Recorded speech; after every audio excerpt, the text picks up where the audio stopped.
Hey everyone, welcome to the AutoMarketplace podcast. Today we have a special guest. He'll introduce himself more, but he's a longtime NYC TLC driver. And, welcome to the podcast, Frank. Thanks. And so I was going to give this whole introduction for you. You've worked with Uber a little bit, you've worked with Lyft a little bit, you've worked with Revel, you're part of the New York Taxi Workers Alliance. So you have all this different experience. Maybe we'll start with how did you get into the industry? What's the beginning? What's the origins of you entering the TLC industry? And even maybe a little before that, are you from, I believe you're from New York, you're born and raised, just start from there maybe? Yeah. All right. Yeah. It's 2016 when I came into the industry, got my TLC license. I was working for HSBC as a compliance analyst in Jersey City. That was a temporary contract, so I had to find employment when that ended.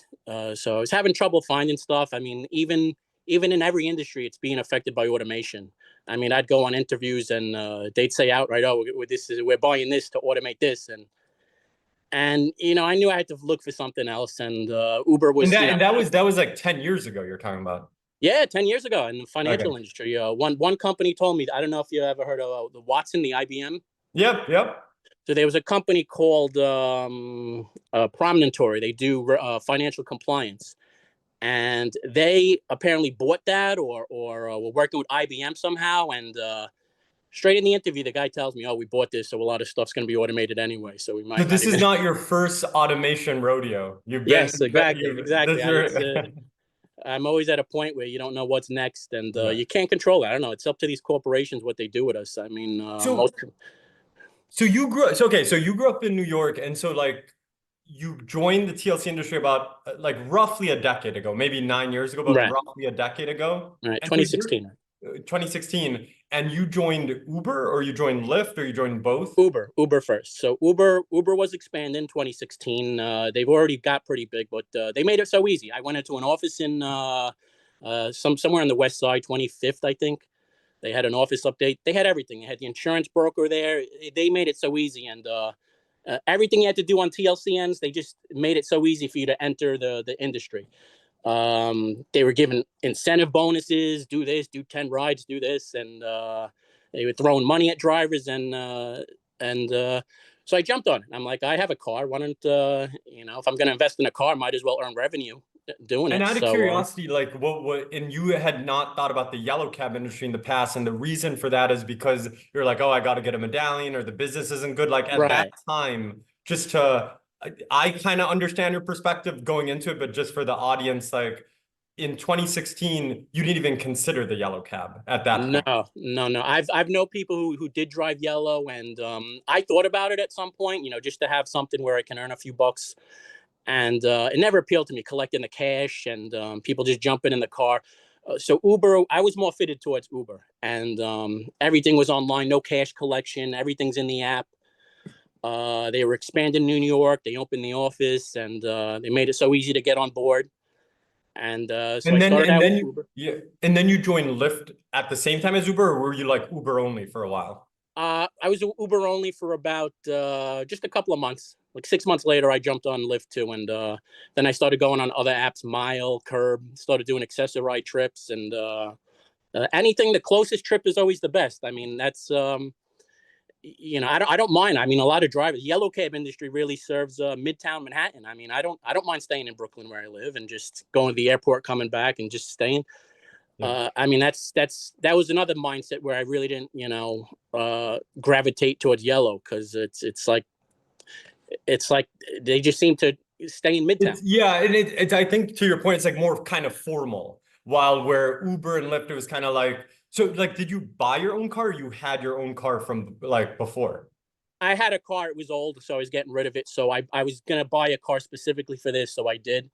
I bought a 2013 Prius used, 14,000, and I still have it. I'm still on the platform today with the same car. And we're gonna circle back on the 2013 Prius and the concept of now you're thinking about I think why another interesting angle of this podcast is you're right now actually thinking about replacing your car, and you're kind of weighing, and we'll get into it. You're Right, weighing right, whether it even makes sense financially or just long right, term for you to reinvest in another car. And so, okay, right, so in 2016 you joined, and then at that point, as you know, now the famous TLC plate, you have a claim to your own TLC plate basically, right, because at right, that time anybody could get it. And you didn't, right. did you ever try out rental before you joined Uber, or you just went straight No, to Uber? I wanted the plate. I kind of, you know, you kind of know what these corporations are all about. They come in, they throw money at everything first, and then once they're settled and got them out there, they're going to start lowering wages, lowering lowering the price. And even at that time, 2016, I remember there was a protest in Long Island City because they cut the rates already, and drivers were upset. They were protesting outside. They had an office in Long Island City somewhere. And yeah, even at that time, while they're throwing bonuses and incentives at new people coming in, I guess the drivers that got in really early, uh, probably, I don't know when they really started. Yeah, like I know you're talking about like 2013, Right, 2014, when it was like Uber Black mostly kind of thing. right, exactly. So that's kind of when they started, I guess, cutting things. And So like so if we like, I think would be an interesting like exercise, and we're gonna take this conversation, you know, where it flows, because there's so much to talk about, and you have such a unique angle into this, especially we're gonna get into your experience with Revel too, because I think that's a very interesting experience, especially given, you know, what went on recently on that side. But okay, so you joined Uber in 2016, like, and Uber and Lyft, and what was it like in those initial years? And like, when did it kind of start getting like, when did it start getting maybe not great with Uber and Lyft? Because obviously, if you join Revel later on, there's a right, timeline between you doing mostly Uber and Lyft to you saying that, you know what, I don't even want to do Uber and Lyft. Maybe that's like, I'm making you kind of overview a huge time span, but like, if you had right. to describe it to someone, how would you describe like what happened in your experience? Well, coming in 2016, like I said, they were throwing incentives. You know, do 10 rides, get $100. So it was the financial incentives were there. They were throwing that. I don't know if it was just me or they were throwing it to all drivers, but they pulled you into the market with the incentives. And I would say around 2019, the first time they locked us out was 2019. And but the initial years were good. There was plenty of trips. I remember, and this is when Uber was violating all the rules. So I would take a passenger into New Jersey, and then I'd continue to do trips within New Jersey. So I'd just be constantly moving. There was no, right now, when you go to New Jersey, they only give you a ride back coming to New York. But back then, when I first started, you drop off in New Jersey, you get another trip in New Jersey, you drop them off, and it's a continuous cycle. And they're not allowed to do that. They fixed that now, but that's what they were doing. And I was always kept in motion, always trips coming in. And they had a destination filter. So what I would do, you know, I live in Bay Ridge, Brooklyn. I would just create a loop basically. I'd go out, and when I'm ready to come home, match trips, and it's efficient. And you were working like you were kind of, were you kind of like a full timer? Were you driving like 8, 10 hours, 8, 12 hours?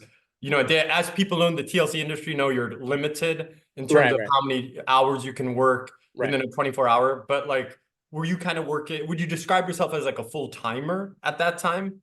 On and off, I've been full time, where I worked more than 8 or 8 hours. I consider 8 hours full time, and but like I said, you know, these corporations' nature. So I was always looking for other opportunities. 2017, I took another job with FEMA. So but this job, I wanted this job specifically because it's flexibility. Because say if something comes up, I can leave this job, come back to it. I'll always have that Which was kind stability of there. the original, and that's beyond even a New York City thing. That was kind of the original promise Right, of this type of gig work, where it's kind right, of like you can do another thing and you can come back into it. I think New York City, and you know this obviously firsthand, was always unique amongst gig markets in the sense right, that number one, you have all these licensing requirements, and number two, just because the cost of it, you almost had to do it kind of full time, or like, you know, very intensely part-time if you're going to do it part-time, you know, because it's hard to make the math work anyway. So, okay, so you're doing Uber and Lyft, the plate cap comes in 28.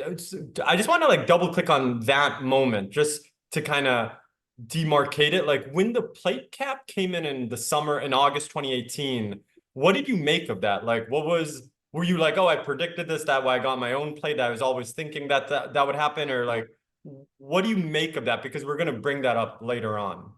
Well, like I said, you got to understand the nature of these corporations. They're going to oversaturate the market because they're not bearing the risk. The driver's paying that car. They don't care. They'll have unlimited drivers because it doesn't go on their balance sheet. We pay for that, and they exploit that. They take advantage of that, and now they're dropping the rates, and they always send these stupid things inside their Uber app. Oh, send us feedback.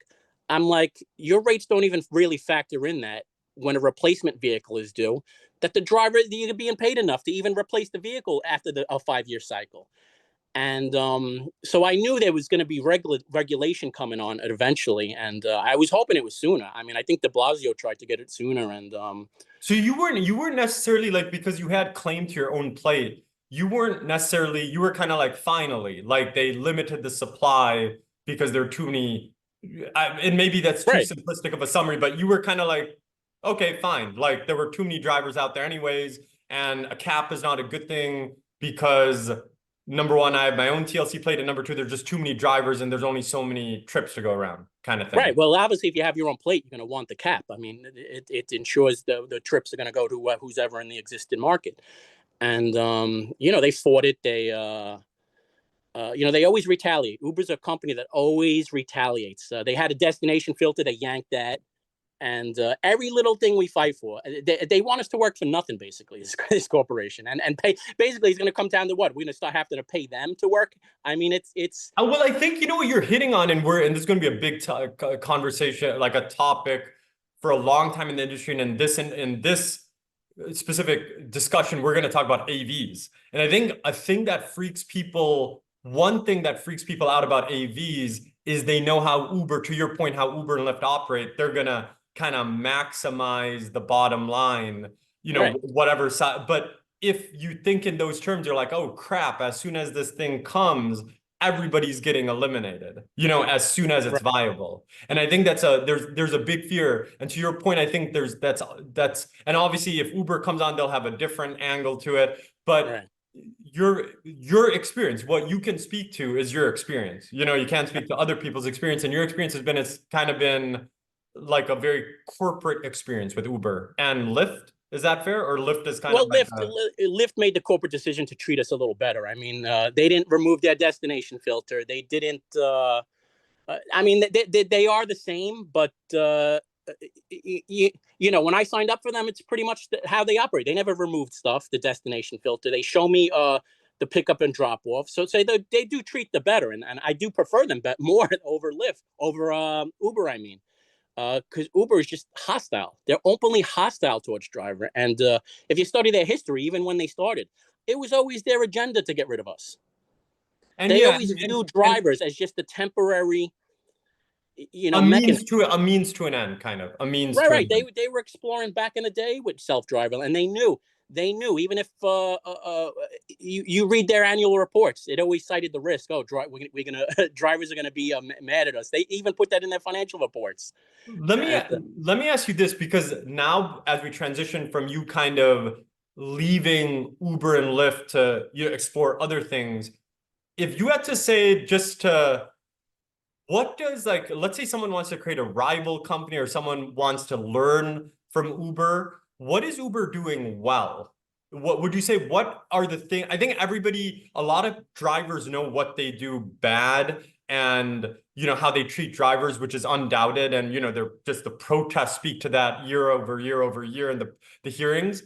What do you think they're doing well? It's like sometimes you can respect someone who even mistreats you or whatever. Is it like I'm being long-winded about this, like what comes to your mind in terms of what are some things that is kind of like, okay, they have that down pretty well? Well, they're efficient. They did expand the market, but they did it on the driver's back. They're good at taking tons of Wall Street corporate money and build a monopoly, basically. What do they control? 70% of the market now. So yeah, they're ruthless. They're cutthroat. They destroyed the yellow cab industry. Pretty much no one can compete with them. it's very efficient. You know, when they talk about, oh, seamless operation, they made it very easy for me to come into the industry. But again, that's when they need you, when they're expanding, when they're growing. So it's When they almost like what you're, I guess what the, if I'm interpreting what you're saying is that they really viewed this industry from their investor side and maybe more from the passenger side. The yes, driver aspect of the business model, in your opinion, working for them, and many others say this, it was kind of like the drivers are the passengers, the customer, the right, driver is like the annoying person you have to right, deal with to service the customer, the right, ultimate customer. Is right. that In like their kind of minds, a fair kind of way to yes, put it? yes, because in my mind, the way they view is disposable, easily disposable. You don't like it, there's another guy right around the corner willing to do Yeah. it. And then we have all this, we have this trip demand to your point. Okay, so now we're at kind of 28, I guess 2019-ish. When do you decide to like put a pause on Uber and Lyft and, you know, kind of, how do you get into Revel? Maybe that's the easiest way to transition to that. Like when did you transition over to Revel, and did that mean you left Uber and Lyft, or did you consistently do Uber and Lyft? No, no, no. I got into Revel because I knew my car was getting old. My mileages were piling up, and that's going to be more expenses down the road. So here's a company. At first, they were employee. They're absorbing risk. That's a great thing. You know, if I'm sitting in Manhattan and there's no rides, I'm still getting paid. As opposed to the independent contractor model, you're sitting in Midtown, you're not getting paid. So And they this is absorb the like, risk. and this is like 2020. You joined them early, like when they launched in 2021. Let me try to remember when 2023 I was an employee. Yeah, 2023 I applied to be an employee and they hired me. Got it. So from like 2019 to 2023, you're kind of dipping in and out of Uber and Lyft, but you weren't doing it really like full time, essentially. No, I was part time, but then I started doing other apps. I started doing Mile, Curb.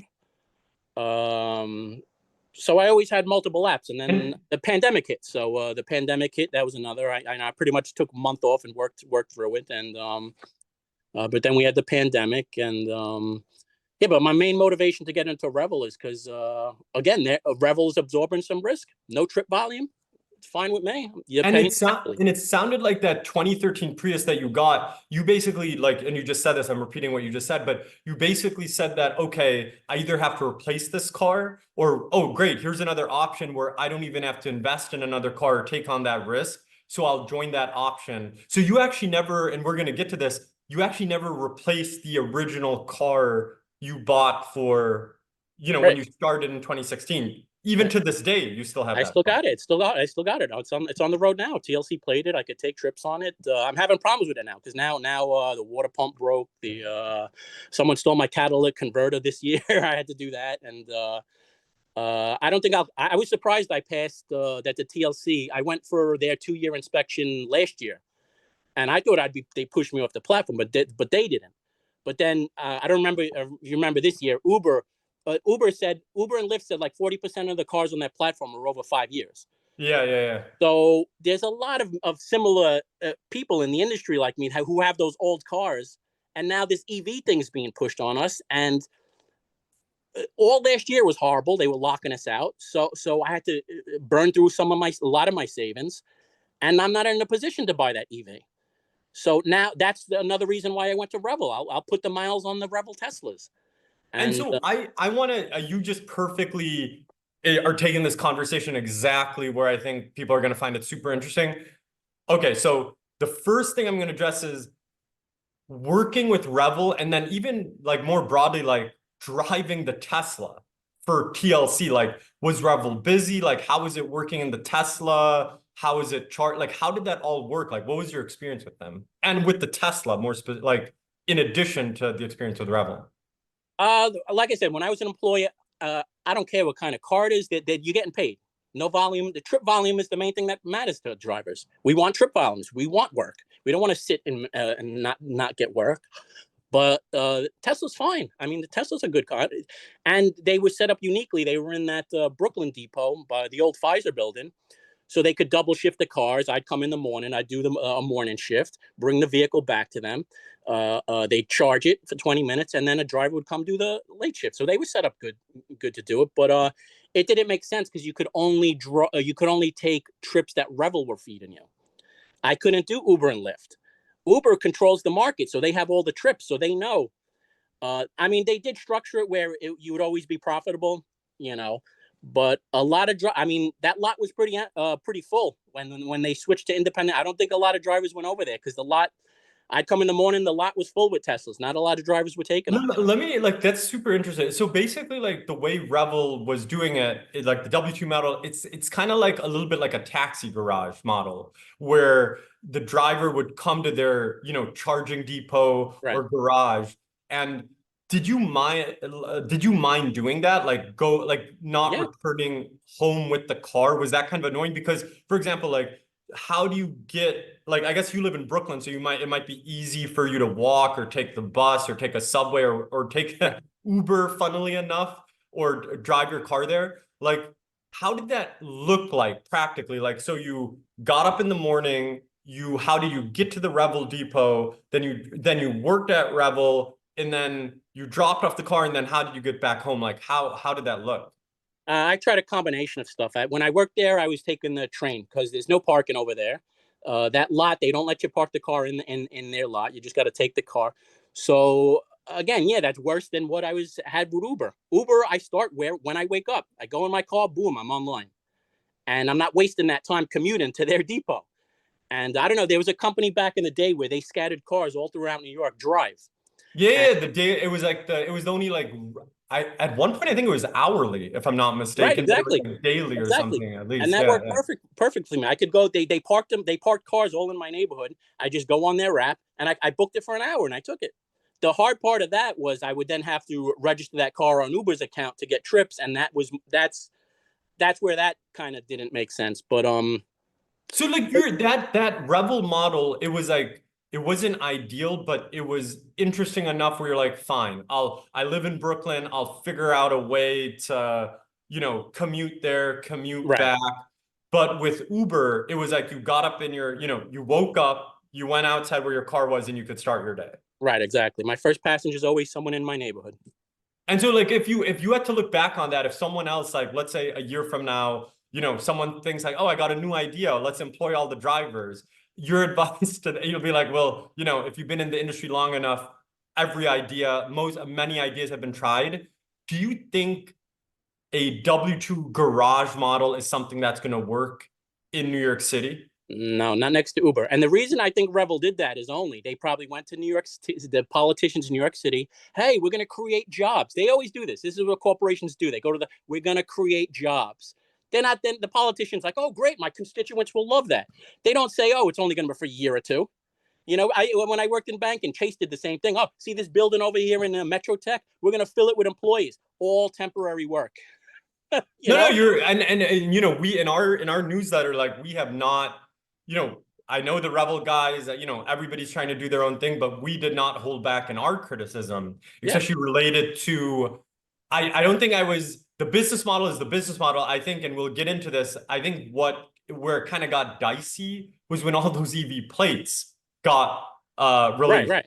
What one thing is that, okay, you're employing people, they're giving, for example, you're a good example where someone doesn't want to replace a car or wants to, just wait it out. Revel is offering a real service, good for them. They're trying to make it work. It enters in a different realm where then you start saying, okay, we're going to promote the market getting flooded with plates so our charging infrastructure can be utilized. And then it starts getting to a different territory, which we'll get into.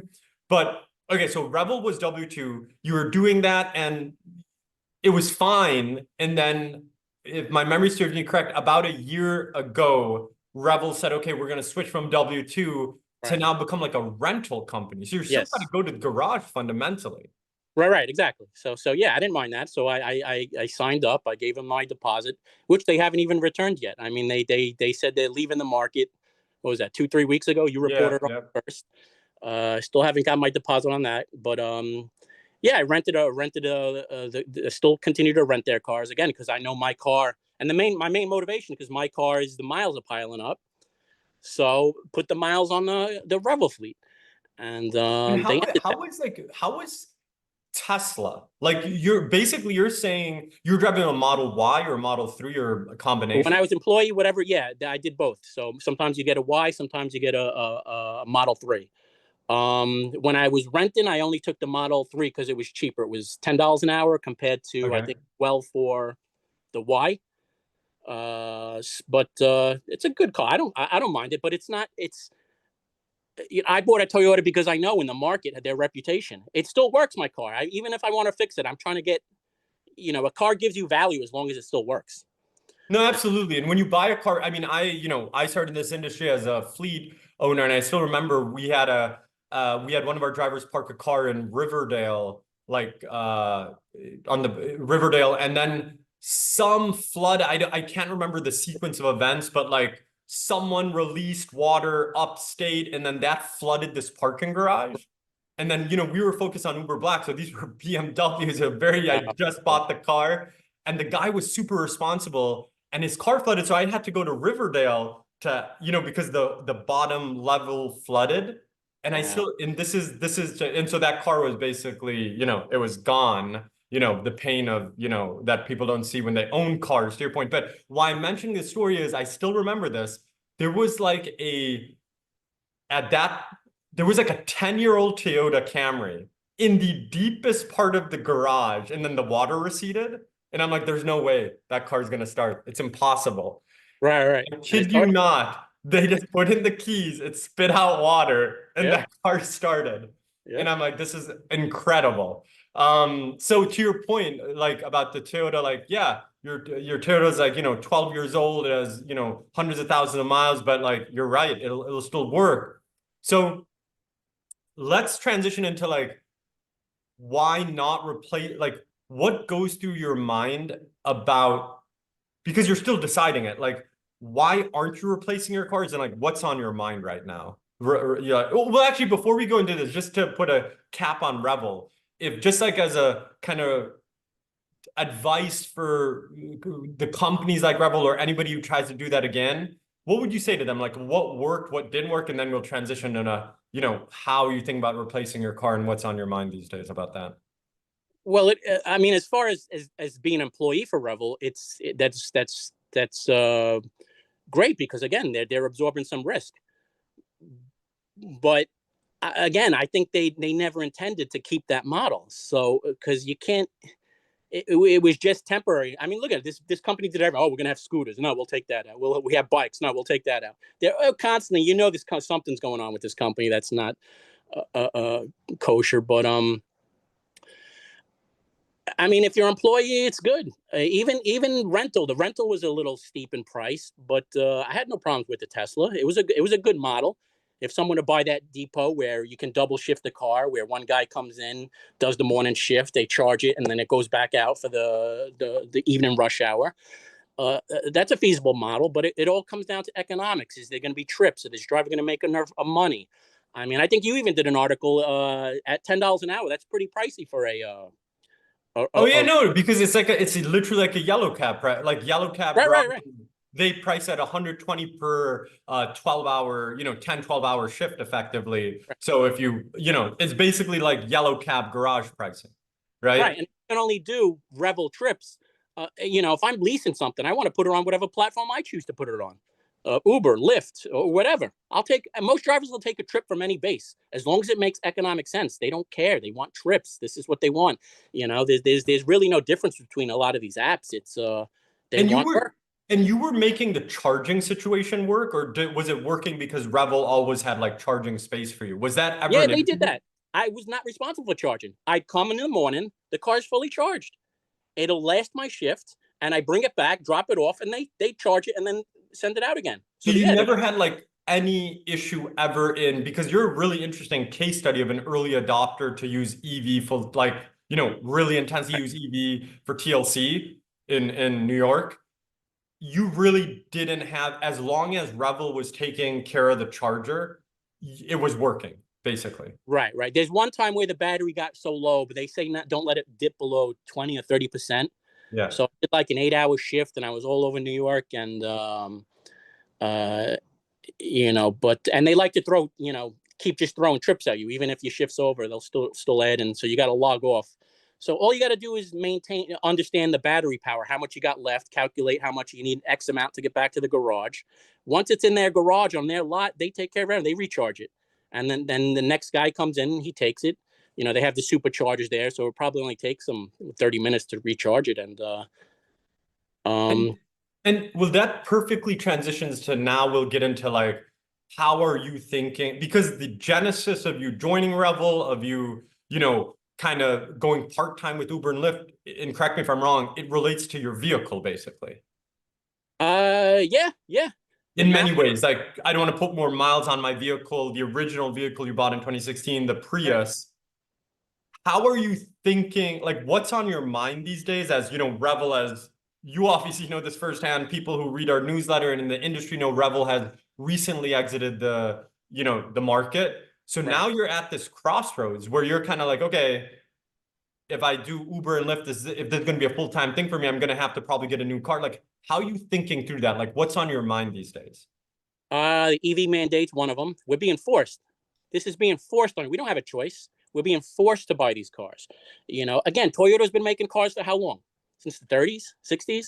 They have such a good reputation across the whole world, not just in this country. EVs, they had EVs in 1901. You know, Jay Leno's got an EV in his garage from 1901. Again, why did they go out of fashion? Of range. And you know, just study the history of these things. The EV concept's not new. Again, they had these cars in New York City. And that's a really good point because, by the way, and this is a discussion that's so, because I've written about, I actually, the last article I wrote about is like, you have a mandate and you have like 300 fast chargers in New York City and you want 80,000 drivers to adopt an EV out, and that's excluding just like, you know, regular cars that are EVs. It would just be chaotic, which is like obvious to anybody who understands how the city works and anybody who's just like driven like at all. And so this falls on the regulators. I mean, does David Doe think everyone has a driveway? You don't think I'd like to have enough money to buy a nice house with a driveway? I would love that. Again, first I work for Uber, so it's hard. I live in an apartment building, so I don't have the ability to park my car and plug it overnight. Those are the ideal situations. If you have a driveway, you have that level 2 charger, it works. The model works. We don't have that. And so to your point, like, is this fair to say the main holdup with EVs is the charging infrastructure? Is that a fair assessment, or is it more than that? Is it like, oh, because there's another angle of this is like, because when I, like, you know, when I was trying to buy a Tesla back in 2017, cheap Model S's that were Uber Black, and they couldn't give me a solid answer on whether the warranty would be not voided because it was commercially used. So that scared me away. So yes, charging infrastructure is one worry, but then there's also this other worry, like, oh God, like someone hits me, so who can service this thing? So sorry to interrupt, but like, is it just charging or is it more than charging? Exactly what you just said. It's exactly that. The risk that I would be taking being forced to buy a Tesla. I've seen a driver was on a board the other day saying his Tesla hit 105 and after the warranty, he's screwed and he's stuck in that auto loan. And I've seen instances where it's hit on the back and the car's fine, but the battery got punctured. It's a total loss. So the risk is so high to buy these cars. So that's why I like the place like Revel. Let them take the risk. Let a garage take the risk.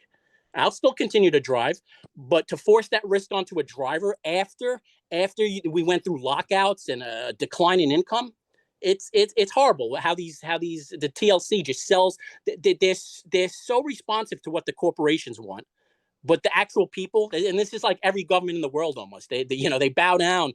And again, these corporations probably feed them. Oh, we'll create jobs. We'll do this. That's probably what Uber did. They don't tell you this road leads to poverty. You know, they're not going to tell you that.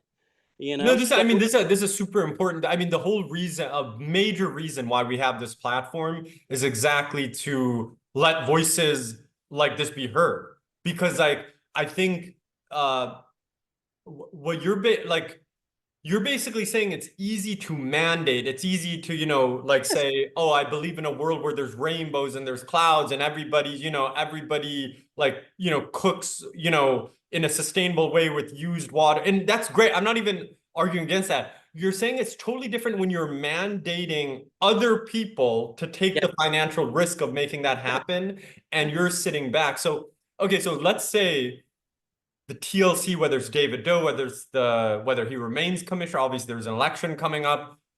Whoever's at the TLC, right now it's David Doe, who's a nice enough person, but being a nice person and, you know, having someone, you know, someone going bankrupt because that person mandated something are two Right. different things. Right. What would you say to the TLC? Like what would you say about this mandate, this EV mandate, and WAVE, I should say, wheelchair accessible vehicle mandate, which are even more expensive, is like Right. $70,000, $80,000 cars, and you don't have any grants like the yellow cab industry does. What would you tell them, like, what needs to happen with this right now? Slow it down, stop it. Don't just put it on the driver's back with the expectation. I mean, look, they always wanted wheelchair vehicles, but again, why didn't drivers do that? Because it was massively expensive. Come on, $30,000, $40,000 just to put a Lyft in a, you know, it's crazy. And spread the risk. Let a company. I mean, this is why I think what American Lease did was so important, because they were able to scoop up all these vehicles in a bankruptcy. You wrote about this. Yeah, you're talking about, just so you obviously know what you're talking about. Like, what? So if people don't know, like, as Frank knows, and as people in New York know, like, basically American Lease, the largest TLC rental company, they bought Fisker out of basically they didn't buy the company Fisker, but they bought like thousands of Fisker Oceans. So Right. anyways, continue, but that's what you're talking about. Yeah. Right. So look at the price they got in 14. That's exactly what I got on with my Toyota Prius. Yeah, that's interesting. If the math makes sense for the driver, it is. It doesn't make sense for a driver to go out buy and Commissioner Doe said, oh, these vehicles are going to reach parity with gas cars in 2025, and then another report says 2027, and then BYD makes very low cost cars, but we can't have access to them, and it's too much of a risk on the driver's back after, again, they flooded the market in 2023. Then we were locked out in 2024. And now you're going to throw this on our back? No, think, respond to your constituents, not just and on that, I that's such an important point you mentioned. Like in 2023, just so people who don't know, like basically there was a TLC plate cap that Frank and I spoke about earlier, and then it was kind of to many, basically everybody's shock. Even like I know a fair amount of people in the TLC industry. No one knew that was coming. The cap was lifted. About 9,000 TLC plates that were EV restricted came onto the market. And that was you'll know this, Frank, in March, they also did this kind of crazy, how quick can you click kind of auction where another 1,000 TLC plates got released. So in any case, so all those plates, you know, came online, 10,000 TLC plates that were only EVs. And that's why you have such high EV adoption. What you're basically saying is that, okay, right now with the EVs we have, which is like, I think it's like 8 to 10% of the FHV fleet plus the waves. So they're like 20% right now. You're Right. saying that leave it be, right? Right now. What would you say about, let me ask you a few questions. What would you say next March they're going to decide whether to release more plates or not release plates? What would your suggestion be related to that? Because there's an idea that, well, if they're still, beholden to the EV and wave mandate, right now, if you get a wave, you can still get a TLC plate. So that's number one. Right. If the TLC said, I think we're going to release 3,000 more TLC plates, EV restricted to increase EV adoption, is that a good idea, or would it be like, do not do that? Why would you do Horrible that? idea. You're just going to force more drivers out of the industry. You're just going to put more of a financial burden on them. There's going to be less trips. And that's what it feels like. They're forcing us out of the industry. And Amazon they're known for this. They don't want employees after 5 years, because after 5 years, you might start fighting back and say, hey, you know what? We ain't going to take this abuse. I feel it's the same way. Uber doesn't want experienced people that know what's going on, because then they'll join a taxi workers alliance. They'll look into deeper things. They want the new guy coming in who's going to sit there and just drive and take the abuse. They want to be able to exploit the driver, and they don't care. I think they care less about safety. Again, is that driver new, and is he gonna take our abuse? Because I've already been here 10 years. I know when I started, I had a destination filter. I had a lot of trips. I had incentives, all taken away and gone now. So they want that new driver that doesn't know any of that stuff. No, I mean, I think a lot of drivers they're gonna hear you say that, and they're gonna be like, they're just gonna be nodding their head. Let me ask you another question about replacing your car. And there's a big topic of discussion right now. Like, does the does the rise of AVs cross your mind when you think about replacing your car? Are you thinking right now like, okay, let's say you get comfortable, you find a good car for $25,000 and you got to take out a 5-year loan. Is any part of your brain thinking like, wait, in 3 or 4 years, if AVs come, like this industry, like the job is dead. What do you make of AVs, all the Waymo and everything? Like, and is that, I know it's a huge question. I guess the first question is, does it influence your thinking about whether you should replace your car? And number two, like, what do you think about Waymo and like how that's arising and what the timeline for that is? Yeah, I mean, Waymo's a huge topic. I mean, they again, they want to automate us. I know that, but how are they going to do that? It's got to be the regulators got to allow certain stuff, and yeah, it does cross my mind. So, you look at what cars are equipped. The Tesla can come in under what Waymo's doing because a driver can go get a Tesla and they could just switch on their full self-driving like that. So that's why if I were to buy a new car, it would most likely be a Tesla for that reason. Oh, But that's super interesting. That is actually really interesting. So you're thinking if you replace a car, you're like, I'd buy a Tesla, but because it has FSD mode, basically. right, so say Waymo does automate it, still to accept rides in New York City, you still need that TLC license, which if a driver has it, a driver can control what car he buys. So if he buys the Tesla, and Tesla's, from what I understand, is doing more low cost. They're not using LiDAR and sensors and radars. They just have like 8 cameras, from what I Yeah, understand. like I'm not an expert, but like Right, right, vision right. technology. Just Yeah. cameras that feed into a massive computer, and the computer's making a decision. Just like my car has a cruise control. If I have a passenger and I'm on the highway, I could flip that thing on. If I have an accident, it's still on the driver.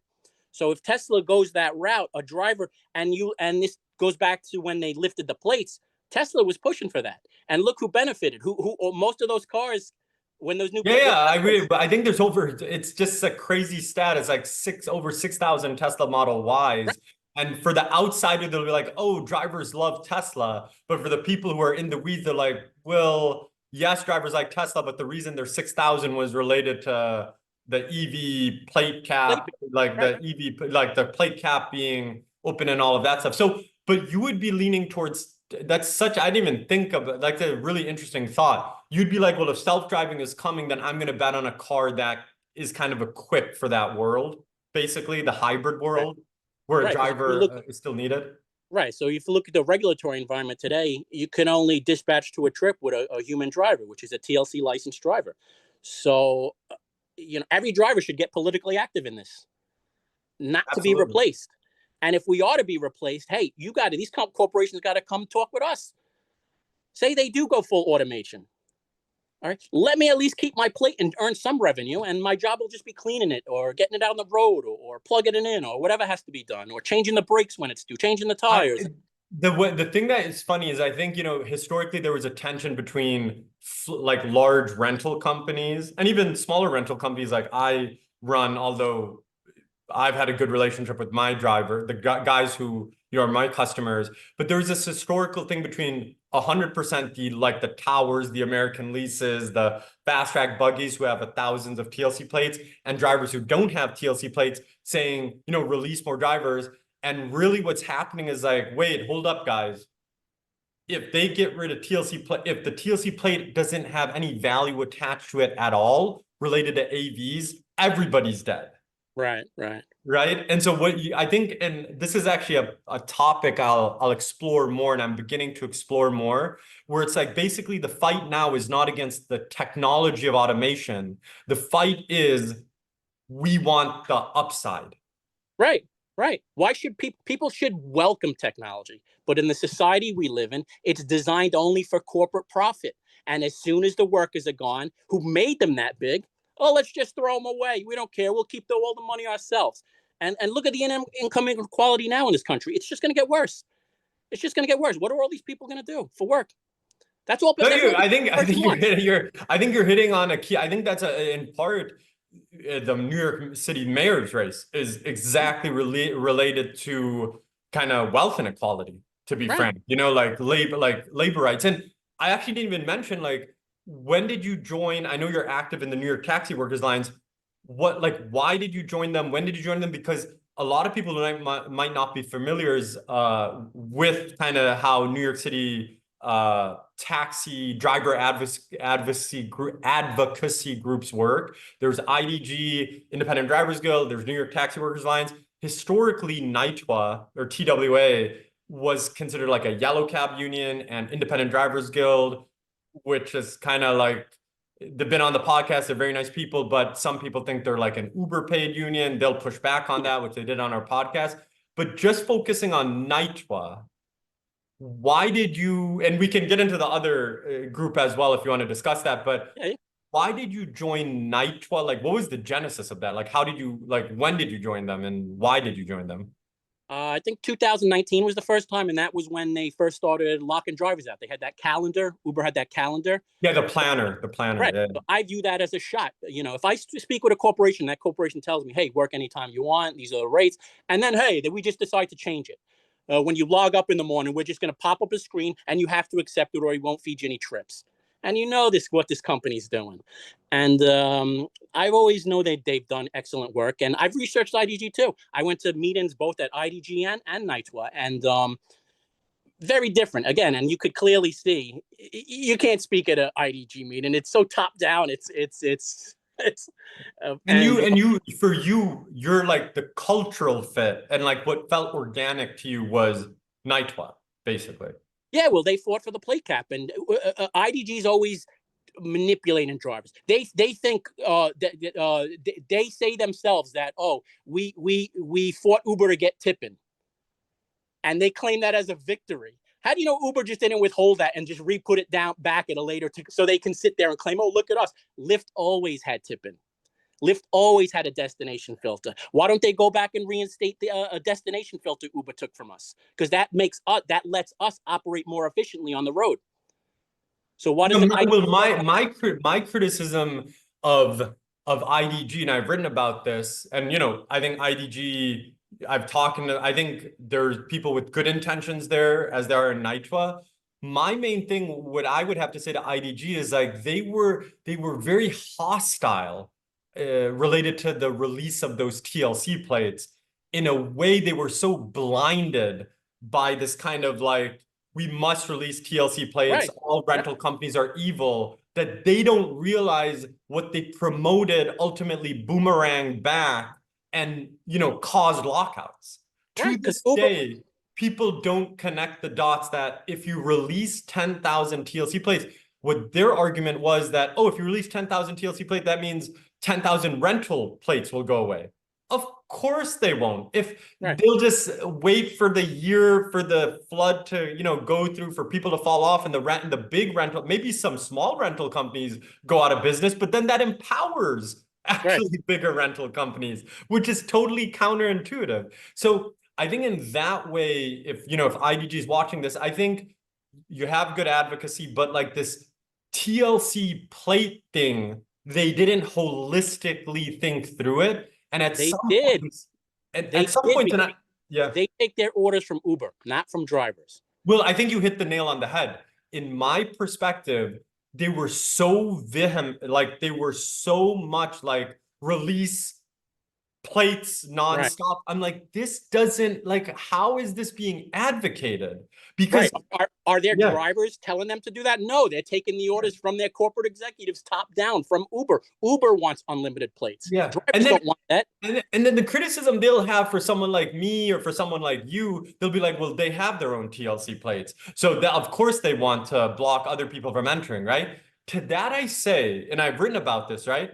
There can be, if there's a long-term renter or something, there can be a structure where, yes, of course, if there's a driver who's been in the industry for 5-10 years, renting a car, and he wants to get hold of a TLC plate, okay, let's, we can work out a system, but then, by the way, they never think about the Medallion owners. Right. Every time you release a TLC plate, the yellow cab Medallion guys, their heads explode. Right. Because they're like, I bought a $200,000 taxi Medallion and you're giving away a TLC plate for free. So they're not like, my criticism for them, and this is from me, is that like, sometimes they argue for something that is like, I don't know if it's for a lack. It's totally counterintuitive. It's like, this is going to bite you in the ass in about 4 months. Can you not see this? And what happened? They released the plates. Then we got lockouts. Then everybody's arms in the airs. Who could have predicted this? It's like everybody could have predicted this. What the heck is going on? Yeah, because they're not a real union. IDG, I always called it intentionally deceiving gullible drivers because that's intentional what they're doing, in my opinion. They know, because they're not taking orders from drivers up. They're taking orders from corporate executives down. Completely opposite. Now, who sued to protect that plate cap? Taxi Workers Alliance. Who's fighting now for 276? We went to a hearing last year in 2024 to get deactivation protection. IDG is fighting it. All right. So let your members go to the city council, speak publicly about it. You know what they did? They did political theater. They walked out of that meeting. That not one of their representatives spoke. Why not? If you're fighting for drivers, set them up in the community where you can speak to the city hall. Now, I know a lot of people in IDG. What if they listen to this and they're like, whoa, what the hell? Like, what is all of this about, right? I guess, what's your main, like, I've laid out my main criticism of IDG, where I think some of their advocacy is good, but some of it just feels like corporate talking. Like, it doesn't make any sense to me why they would advocate for something that's clearly not in their interest. What is, like, that's maybe it's your criticism as well. What you're basically saying is that, when your criticism for IDG is that, listen, we'll be your partners as advocates if you kind of adopt things that are more driver centric. You're like, because IDG has a group of drivers and it has a base. What I'm basically trying to say is, like, if IDG came around to some of your ideas or what you're saying, you're willing to say open door, like, okay, if you're going to advocate on this specific thing, I'm willing to, well, hand and be with you. And that's not started by the drivers. If you're corrupted from the corporations, again, all you're left with is political theater and creating illusions that you're fighting for drivers. That's what they're doing. They create illusions that they're fighting for drivers. It's not a top-down, it's a top-down approach. Well, they're what do you think about ID? And this is getting back to the self-driving. One thing that does make sense to me, which is anti-Uber, to IDG's credit, is IDG is very against AVs coming. That's not realistic, though. You're going to stop technology. If they could stop technology, we'd be doing this job in a horse and buggy. All right. Yeah, no, 100%. And so another false premise they're putting forward. Were they able to stop Uber coming in destroying yellow cabs? No. So what you're saying to, like, and I'm aligned. I'm not just saying this because you're in front of me. I've always had this mind and I've written about this. You're saying the battle right now isn't to prevent AVs. The battle right now is for drivers to, and fleets, to be frank, they're aligned in this, to argue for AVs are coming, but if you want to operate AVs in New York City, you need a TLC plate or a medallion. The yellow cab guys will say we need a medallion, fair enough. So you're saying that's the actual battle that needs to be protect the plate, recognize, and if you protect the plate, that means you're recognizing the drivers that got you to this point. And even Uber recognized that concept of seniority, because when they went public in 2019, they offered stock to drivers who had a lot of trips and been there a long time. So that concept of seniority is even as corrupt as Uber is and how driver unfriendly they are, even they can recognize that. And all that is just say it's more of a thank you. Thank you for getting to this point. We won't just throw you to the side. You at least hold your plate and maybe collect a little revenue, or we'll work you into this program. Because I don't think you could stop it. I mean, again, show me one case where they were able to stop technology. No, I completely agree with you. I think in AV, the only, I think, point of debate is the timeline. I think it's not, the classic saying, like, it's not a matter of if, but when type of thing, right? I think in some people's mind, they think it's coming in like a year or two. I think that's like, it's not coming in a year or two. But I think if we're having this discussion 7 or 8 years from now, I think it has a share. It has a meaningful share of the market. It might not have 100%, trip share. And so I completely agree with you, on how you're thinking about that. So, okay, so getting back to your car then, now you're kind of, this Revel news just happened.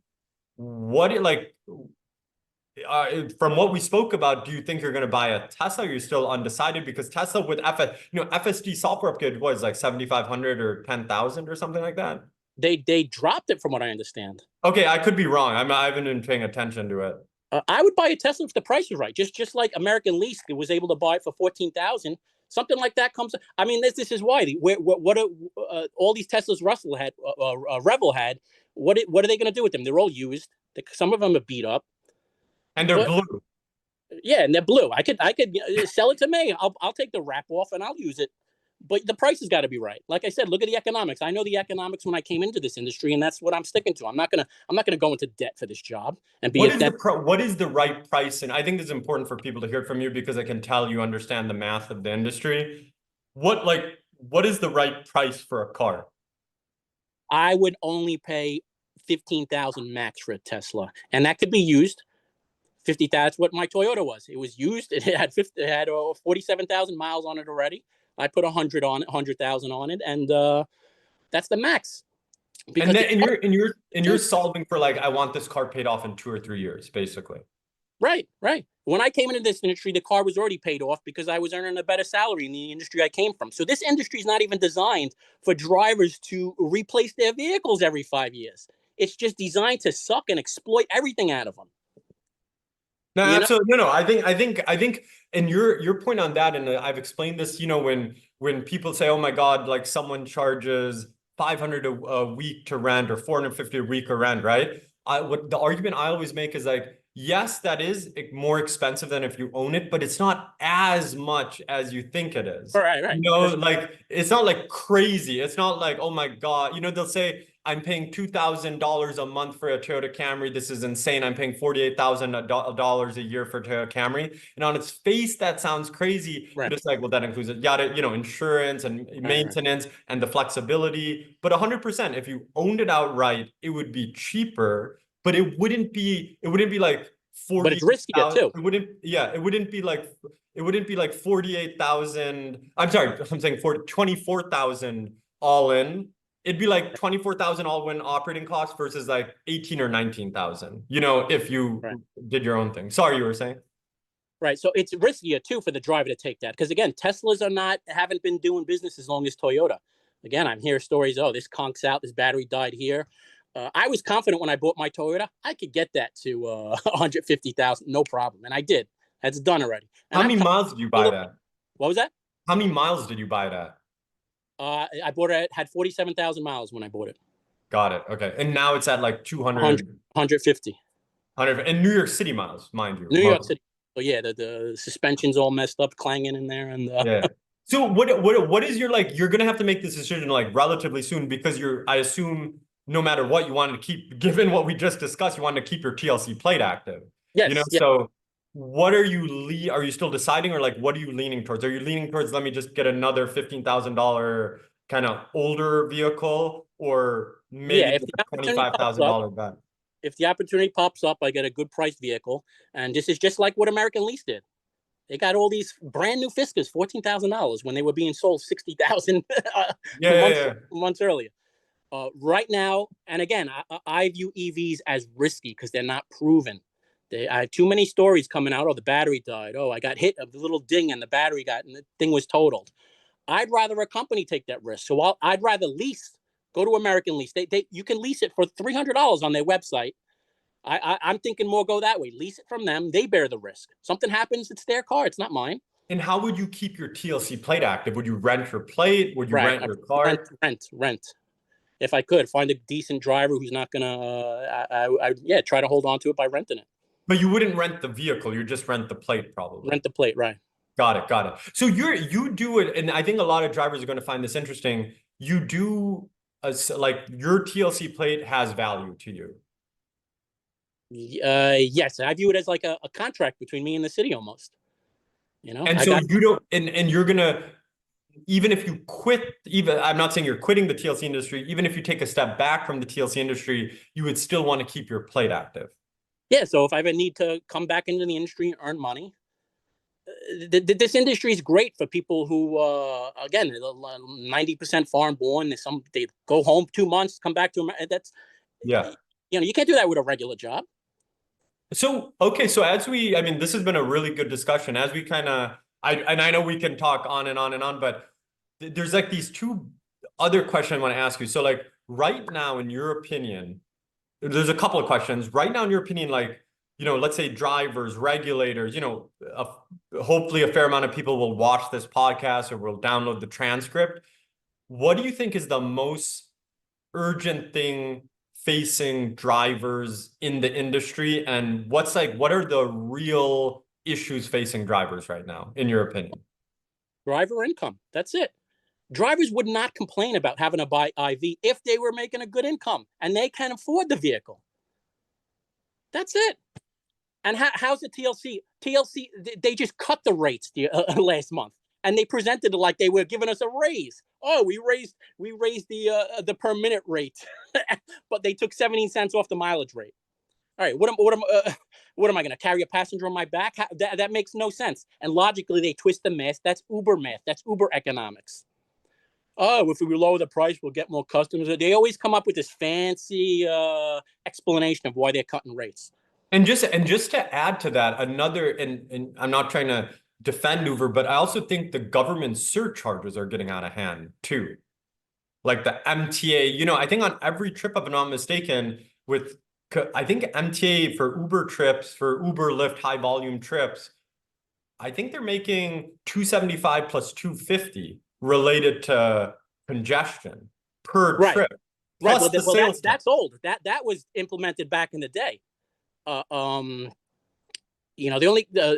only I think the passenger only pays now if we're in the zone at like $1.25, but they already had a surcharge back in the day.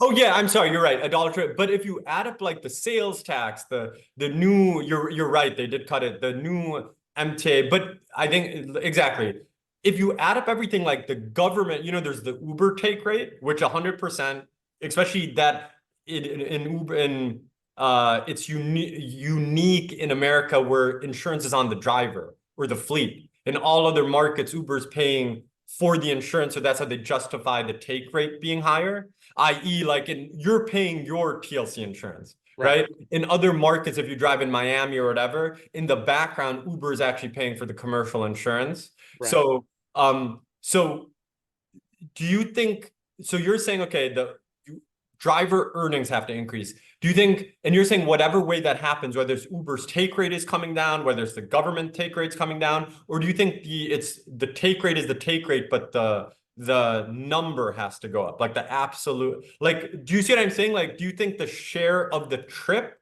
needs to increase to the driver, or do you think the prices need to increase? Because then Uber is going to argue that if you increase the prices, the volume is going to go down. So basically what you're arguing more is like Uber has to take less commission. That's what I'm trying to get to. Yeah, and again, taxi workers already been fighting for that. 85% to the driver and 15%. Uber will be plenty profitable with 15%. The only reason they're not profitable because they take all their money and then spend it to influence politics. So you're basically saying like there should be a commission cap, essentially. Yeah. And how about on and that is an opinion that many drivers share. What's your opinion on the government side of it in terms of the tax or the surcharges? Do you think that is what it is, or do you think it's too much? It depends what it's for. I mean, like the Black Car Fund takes the 2.75%, but I can go get glasses. I just got that's true. That's true. Yeah, there's benefit for that. It's the best case scenario for drivers is, again, one thing I can't fault Uber for. They expanded the market, and they should. If you keep expanding the market, the war should be on people who own, because look how many cars are in New York City. What I was reading one of your articles, 2-point-something million cars. Yeah, there's roughly 2 million registered cars in the 5 boroughs, and then obviously you got New Jersey. If you start adding up all the registered cars. And those are just normal and TLC registered cars. There's 2, 3, 4 million, registered, probably more in the tri-state area. Right. So yeah, I kind of agreed with congestion pricing. Get the private cars off the road. Let Uber be just like the subway transports millions of people a day. Let Uber expand and be the go-to to and Uber's got enough. They can pool rides correctly. So if they're talking about, oh, we don't want to raise the price, they're very good at pooling the rides. So if a passenger wants a lower fare, take the pool trip. When I take pool trips, you get a lot at the end when you go back, and because your car's always full, so your meter's kind of always running.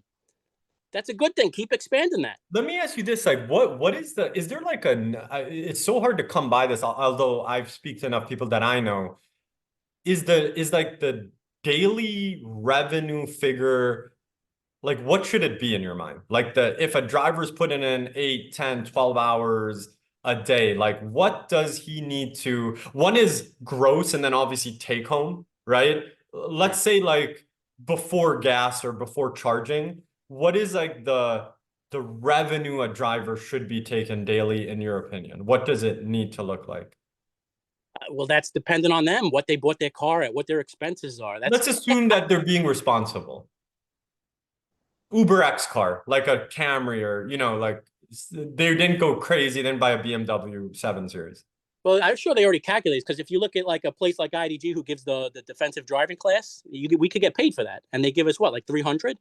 So 300 for an 8-hour shift is reasonable. A lot of drivers they're not content with that. So they stay out, they work 16 hours or as many hours as they can to get to 4 or 5. You're basically saying that if a driver makes $300 a day and they're making responsible decisions and they're, doing all of this stuff, this industry can work for them from a income perspective, income and expense perspective. Yeah.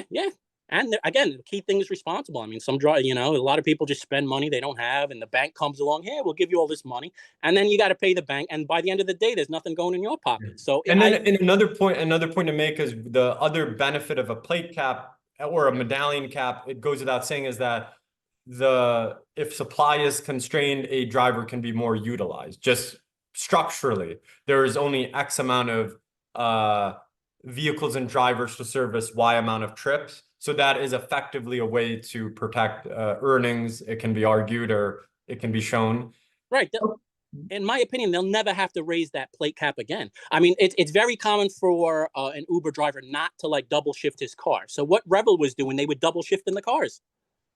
An individual driver can do that if they team up with another driver, and they could share the cost, lower it, and then if you lower your cost, do you think that's do you think that's going to arise in the future? Well, that's kind of what Revel was doing. So so that's an interesting, it's like kind of it's like how the taxi industry works, where you double. That's exactly how, the yellow medallions worked. A driver would go to a garage, take it for the day shift, then return it, and another driver then takes it for the night shift. Yeah, no, that'd be really interesting if that played out. And obviously Uber and Lyft have a wait list, so it would like just, the work would need to be there to double shift the cars, but 100% like that is actually quite interesting. But the driver's also cutting his cost in half.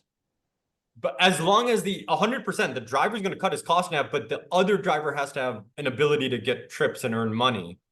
You know what I'm saying? Like, right. Well, that's what their utilization rate was all about, but they successfully dulled that down too. I mean, they took the bite and sting out of it. Now it's no longer automatic.